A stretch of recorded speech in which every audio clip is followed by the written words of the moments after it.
Ο Τόμας και η διαφημιστική πινακίδα. Ο σταθμός του Knapford ήταν ο μεγαλύτερος σταθμός στο νησί του Σόντορ. Όλες οι μηχανές αγαπούσαν τη ζωντάνια και την κίνηση του σταθμού. Σήμερα ήταν μια πολύ ξεχωριστή μέρα, γιατί ο σταθμός του Knapford είχε τα γενέθλιά του και θα γινόταν μια μεγάλη γιορτή. Όλες οι μηχανές ήταν πολύ ενθουσιασμένες. Θα έβγαζαν μια φωτογραφία όλοι μαζί, και η φωτογραφία θα τοποθετούνταν σε μια μεγάλη διαφημιστική πινακίδα στο Knapford. Ο Τόμας ένιωθε πολύ περήφανος. Τόμας: δεν έχω ξαναμπεί ποτέ σε διαφημιστική πινακίδα. Ο φωτογράφος δυσκολευόταν να χωρέσει όλες τις μηχανές στη φωτογραφία. Φωτογράφος: James, πήγαινε λίγο πιο πίσω. Percy, εσύ πήγαινε λίγο πιο μπροστά. Ωραία, πολύ ωραία.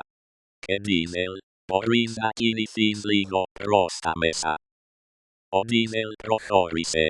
Η φωτογραφική μηχανή έβγαλε τη φωτογραφία με ένα φλας. Ο Τόμας δεν κατάλαβε ότι ο Diesel είχε σταθεί ακριβώς μπροστά του. Ούτε ο Diesel το είχε καταλάβει. Αργότερα, ο Τόμας πήγε στον σταθμό Μάρον για να παραλάβει τη νέα διαφημιστική πινακίδα. Ήταν πολύ ενθουσιασμένος. Όμως, μόλις την είδε, απογοητεύτηκε. Τόμας: ο Diesel είναι ακριβώς μπροστά μου. Κανείς δεν μπορεί να με δει.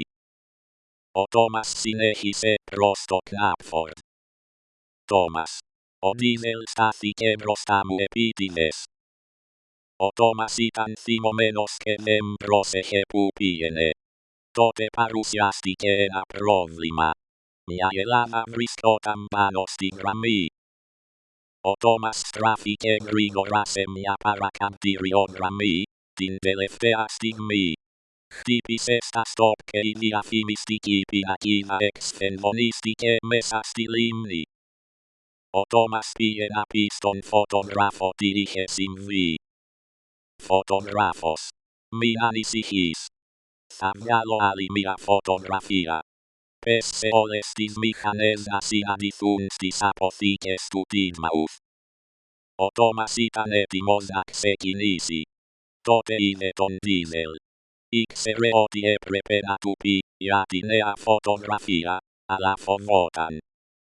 Τόμας: κι αν ο Diesel χαλάσει και αυτή τη φωτογραφία. Έτσι, ο